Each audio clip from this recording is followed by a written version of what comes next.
returned from service trips during the spring break, and one familiar volunteer will tell us all about it. Hello, I'm Madison Elliott. And I'm Kirsten McDonald. Break out your lab jackets and your goggles because Philly's Science Festival returns this April. We have all this and more coming up on LTV News, where the action never stops.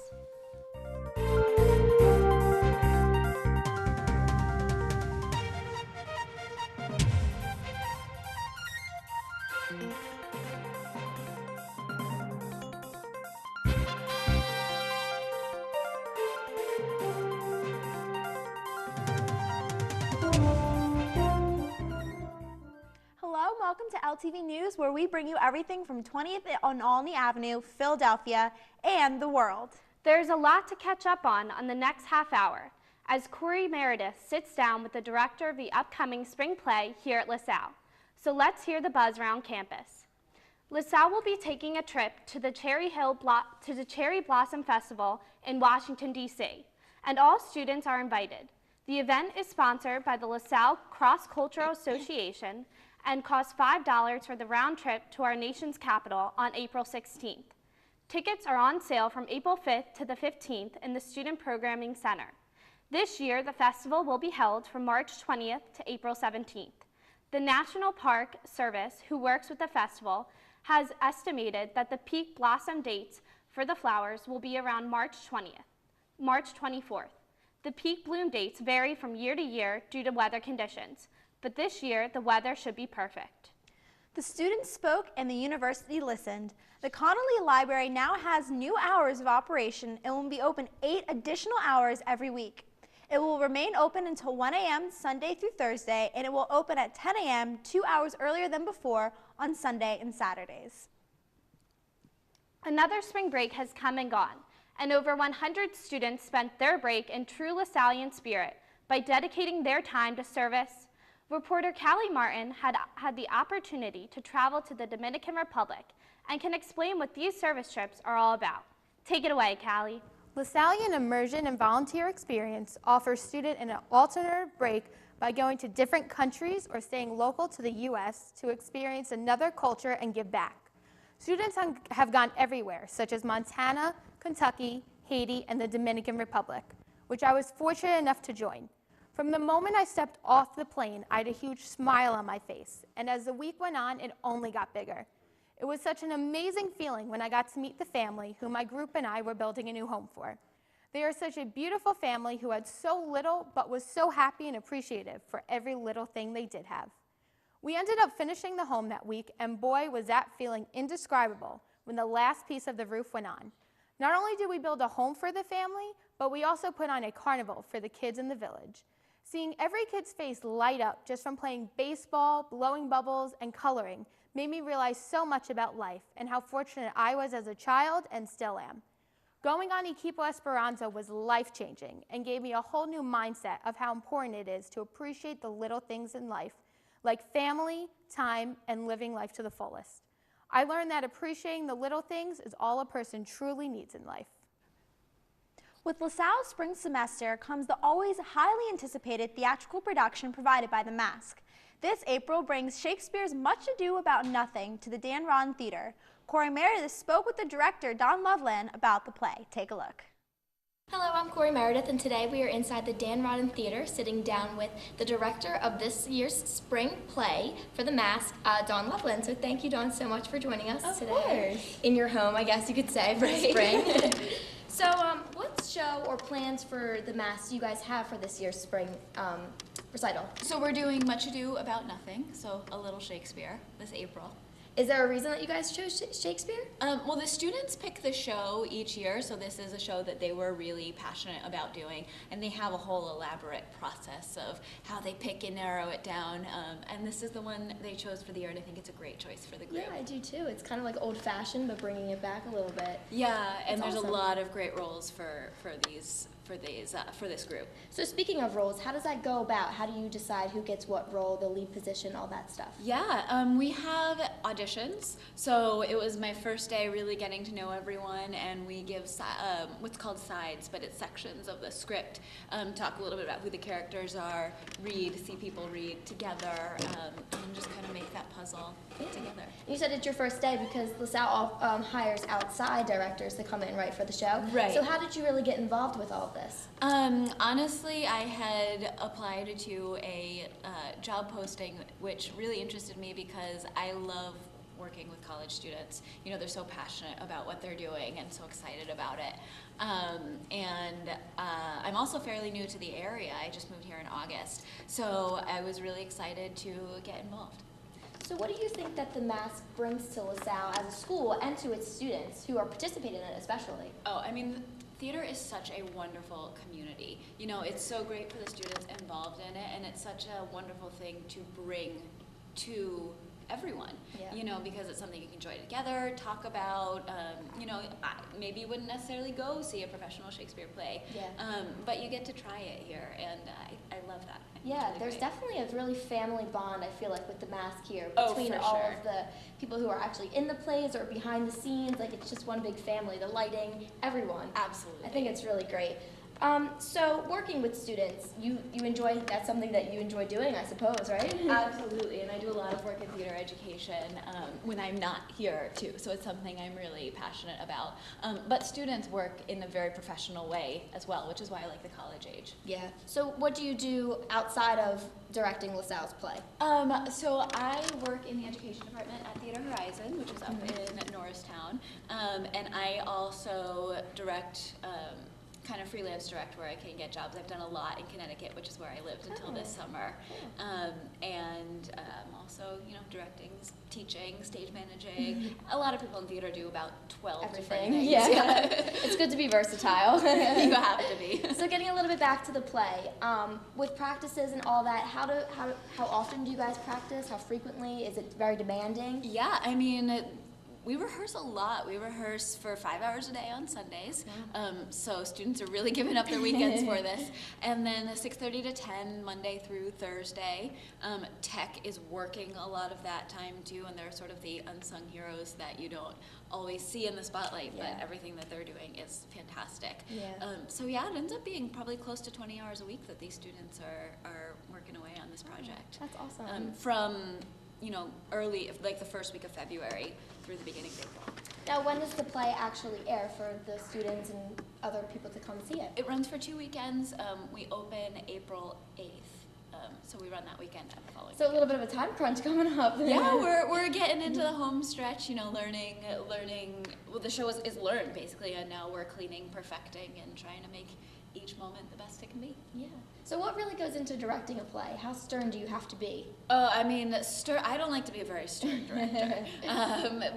Everyone's a part of the process, you know, and my job is to guide the actors to perform their best, to guide the tech team, make sure they know what we need, we know what they need. So I don't like to think of myself as sort of telling everyone what to do, but sort of saying, okay, what are you giving? What energy are you giving? What do you want? And now let's put it all together in sort of a cohesive whole. Yeah, working with everyone, I feel like it definitely brings out the best in everyone too. Oh yeah, and you might know a few theater people. They tend to have energy. They Yes. tend to have energy. It complements each other. Exactly. So just one final question. If you had to pick a favorite moment of either directing or if you were ever in plays yourself, what would you say? Oh geez, you know, it's hard to pick just one moment. I guess one thing that really got me into theater, because I was a very quiet, you know, kid, and I loved singing, I loved dancing, but theater was a little scary. The first play I ever did, it was Fiddler on the Roof. I played a little boy. I had one line. It was "Stop him." It was pretty great. But it was such a wonderful community experience working on a show. That I'm still friends with the people in that show, and that was when I was like 12 years old. And we still talk about, you know, things, and I ended up like really growing up with these people because theater just does become such a community experience, and that's what I really love about it. So there's a lot of different, you know, moments and ideas and things that I could say, oh, this was fantastic. We have to start from the beginning. Yeah, I agree. Well, thank you so much for joining us today, Dawn. Back to you guys at the desk. The Sigma Phi Epsilon chapter at LaSalle has shaved their heads in an effort to raise money for childhood cancer research. LTV's own Mark Wilson, who is a producer from Freedom from Fire, participated in the charity with his brothers. The fraternity has raised over $2,300 and counting for the kids. Outside of government action, the St. Baldrick's Foundation is #1 contributor for childhood cancer research grants and is entirely volunteer-driven. You can donate to the cause on St. Baldrick's website today. On Friday, there were tons of smiles throughout the Dunleavy room as staff from the communication department and selected students with their families came together for a special night. The Communication Awards was a night where students were honored with scholarship awards, Lambda Pi Eta Honor Society inductions, and praised for their hard work and dedication in various extracurricular activities. The top senior communication scholar was presented to Allie Waddington to conclude the ceremony. And speaking of other things going on around campus, just the other day was the 3rd annual LaSalle Day of Giving. I know, so exciting. I got to participate from my RA. She came around door to door, and that was kind of good because I don't think I would have known about it other than that, so it was great. That's great. Yeah, I participated in it too this year, and I was a lobbyist for the school. So they had my profile along with 10 other students and told us a little bit about our major, where we're from, and people could donate through our page. And if you voted for us, then we got to choose where some of that money goes to. Yeah, so I hopefully some of it can come to the comm department. Yeah, we'll that'd see be who won. awesome. I saw some stuff about that on Facebook, so that was awesome. So it is now time for our first commercial break, but we will come back when we talk to you about the Philadelphia Mayor's new plan and more. Stay tuned.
LTV News.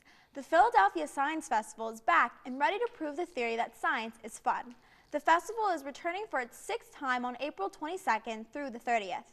Throughout those 9 days, they will have events for all ages like education-based workshops, stargazing parties, and creative lectures and debates. Those events will be held at restaurants, breweries, libraries, museums, and outdoor spaces. Most importantly, to close off the festival on April 30th, they will have a massive science carnival that will be hosted at Penn's Landing. The carnival is free and will have over 150 exhibitors with tons of hands-on activities. Some big activities are having the opportunity to interact with animals from the Philadelphia Zoo, getting to see the inner workings of robots, and getting to see fighting matches between sumo robots. It makes for a great family day out and a time to learn about information about science. On March 14th, Philadelphia Mayor Jim Kenney reveals the details about his newest plan to help fund initiatives like the Universal Preschool Program. The plan calls for a 3 cents per ounce tax on soda and sugary beverages, which could mean an additional $1 in taxes in one 32-ounce beverage. According to the Kenney administration, the plan to tax soda and other sugary drinks would provide $400 million in revenue to be split among several initiatives. Various people in the beverage industry have suggested that distributors would most likely pass the tax on the consumers. The soda tax plan comes to the city as a part of Mayor Jim Kenney's $4.17 billion spending plan that must pass through the City Council, where under former Mayor Michael Nutter, 2 previous soda and sugary drink tax proposals have been rejected.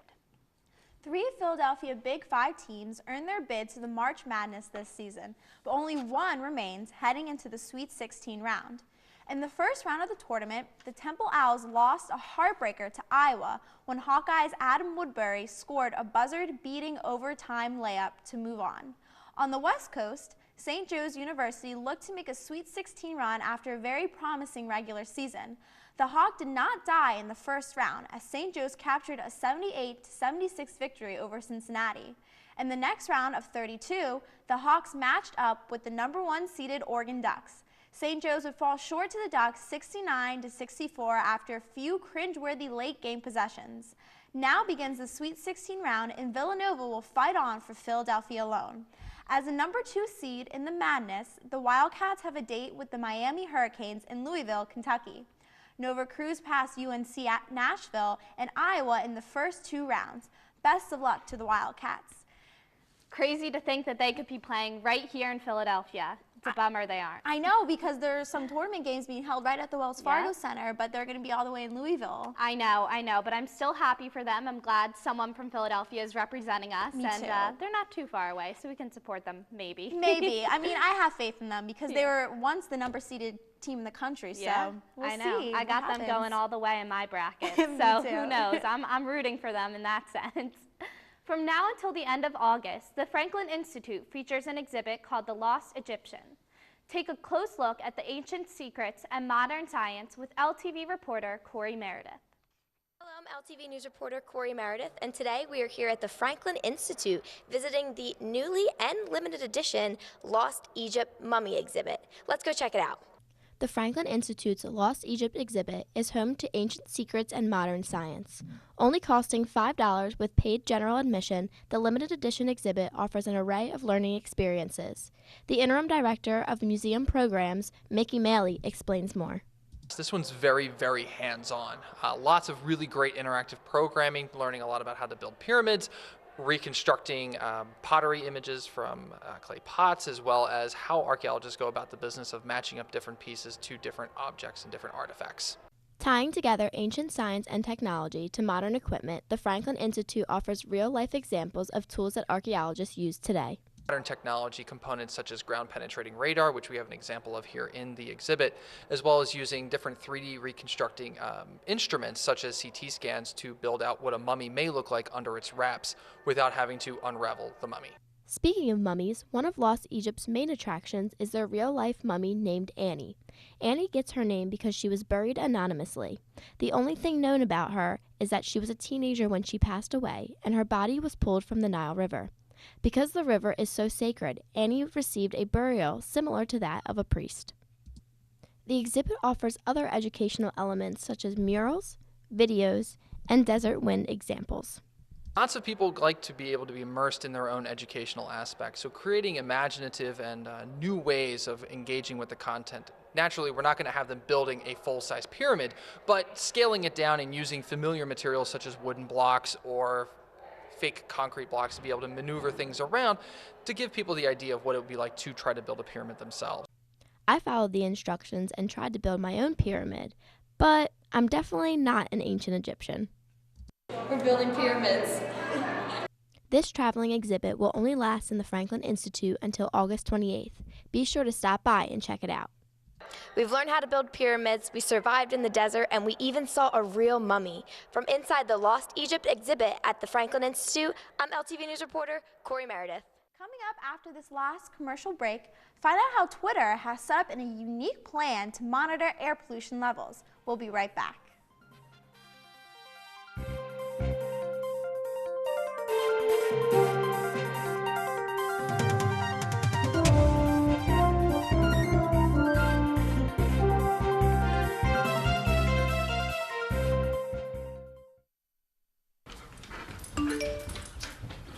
Trisha's having a sleepover tonight. Can I go? I wonder about Lucy's friends. What should I say? I know you're only 10, but one of these days a friend will offer you a drink. And alcohol at your age can lead to so many things. None of them good. So can I go to the sleepover? Lucy, I want you to promise me I something. finished my homework. Bigger promise. If there's any drinking, I want you to say, "No thanks, not my thing." Mom. I promise you, your real friends won't care. Deal? Sure. Really? I promise, Mom. They really do hear you. Did you pack your toothbrush?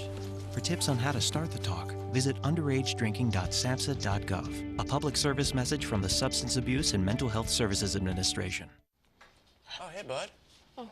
Where are you headed? Just gonna hang out. It's a school night. With Gary and Todd? Yeah? Not sure about those two. I've been meaning to ask you. This is tougher than I thought. Is there any drinking going on in this crowd? No. I hope not, because alcohol can lead you to say things and do things that you really wish you hadn't. Isn't this what you're supposed to say? I know. So if any of your buddies ever pressure you to take a drink, just tell them you promised your dad you wouldn't. I'd do anything to keep you safe. Okay, I will. I hope this is working. I promise. Love you too, Dad. They really do hear you. Ryan. Yeah? So start the conversation even before they're teenagers. Good idea. For tips on what to say, visit underagedrinking.samhsa.gov. A message from the Substance Abuse and Mental Health Services Administration.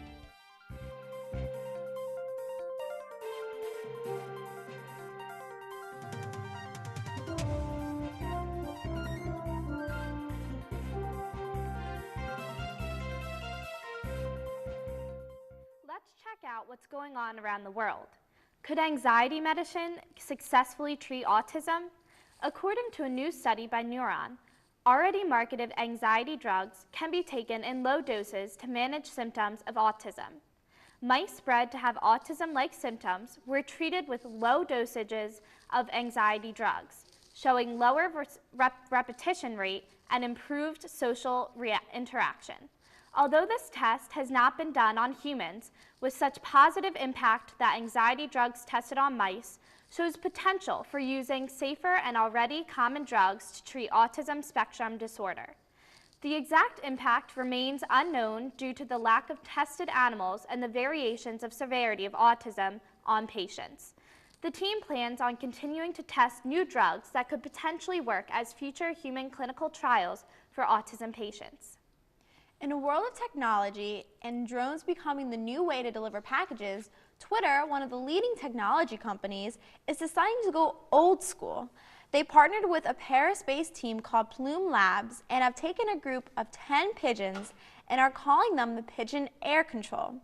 They gave them backpacks that carried monitoring equipment to read local pollution levels. Could the way of the future be an old-fashioned way of doing things?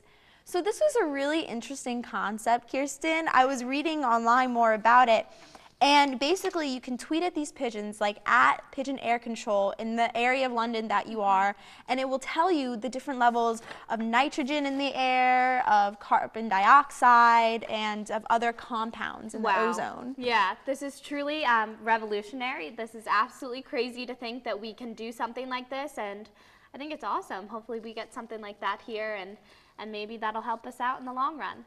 Yeah, it was a very unique concept. But last week in the Rose Garden of the White House, President Obama nominated Merrick Garland for the Supreme Court. Garland, since 1998, has served as chief judge on the U.S. Court of Appeals. Experts believe Obama chose Garland because of his vast bipartisan support among the Republicans and Democrats. Garland attended Harvard College on a scholarship, graduating with summa cum laude and Phi Beta Kappa before attending Harvard Law School in 1974.